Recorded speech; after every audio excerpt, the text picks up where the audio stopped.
Sa laing nasud ang maanindot nga tingog nini usa ka Sugbuanang singer. Nadungog na siya at di lang dinhi sa Sugbo, apan sa laing-laing dapit bitbit ang bandera sa atong nasud, isip usa ka proud Pinoy. Siya si Natalie Jeana Bragat, ang nagbinugtong napiling representante nga gikan sa Sugbo aron makigtigi sa World Championships of Performing Arts 2023 nga gipahigayon sa California, USA.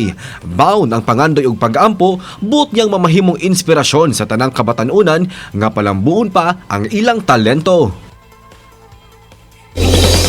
Ilahon pa nato siya karong buntaga, makapuso, makauban nato Natalie Jeana Bragat. Of course, yung proud father, Attorney Noel Bragat, maayong buntag. Ug welcome sa GMA Regional TV Live. Maayong buntag. Maayong buntag.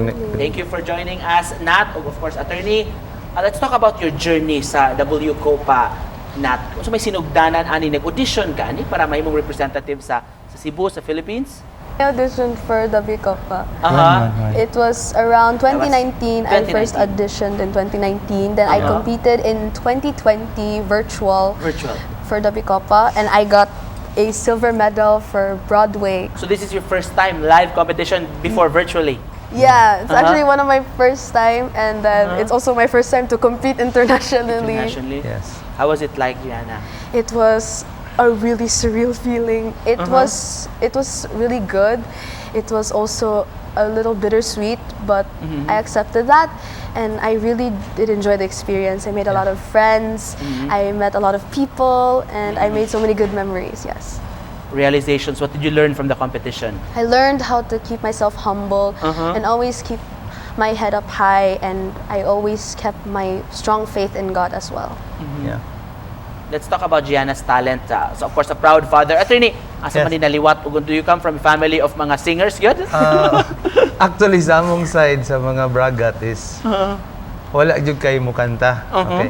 Sa mother side nila, kung subayon ang ilang lineage sa akong wife ni Joanne sa mga Abellana, more on the arts man ni mga Abellana. So, murag igagaw sa iyang father si Miss Dulce Amor.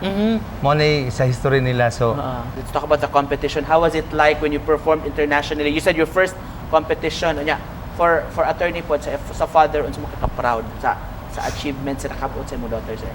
first, ako sa... Actually, from the start, proud good me. Proud, actually proud. In every singing kuan niya, kanang mugawa siya to sing in public. Of course, parents, we are so proud, and we're also happy to see she can inspire. Yes. How about you, Nat? Do you plan to join other competitions in the future po?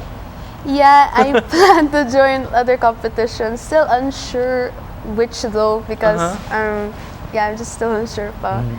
And of course, di ato palabyo ng kagayunan. May we ask for a few lines lang. Sample from you this morning, Jeana. Okay, tagumpay na nila. So, sama-sama natin abutin pinakamatayog na bituin at ang ating tagumpay, tagumpay ng aking lahi, tagumpay ng aking lipi, ang tanging minimithi at hinahangad, hangat ko'y tagumpay nating lahat. Wow, very nice pagkanindot. Just to cap this conversation of Jeana, unsa may message nimo mga aspiring singers out there? To my fellow aspiring singers out there, never stop chasing your dreams. There's so much you can achieve in your life, and there's so many opportunities you can take. As a father, sir, unsay message nimo, attorney, sa mga ginikanan sa mga nagtan-aw nato karon nga nagsuporta sa talento sa ilang mga anak? As always, as a parent, we are always there sa likod sa atong mga anak. We are happy that we allow them to grow, and we continue to support them.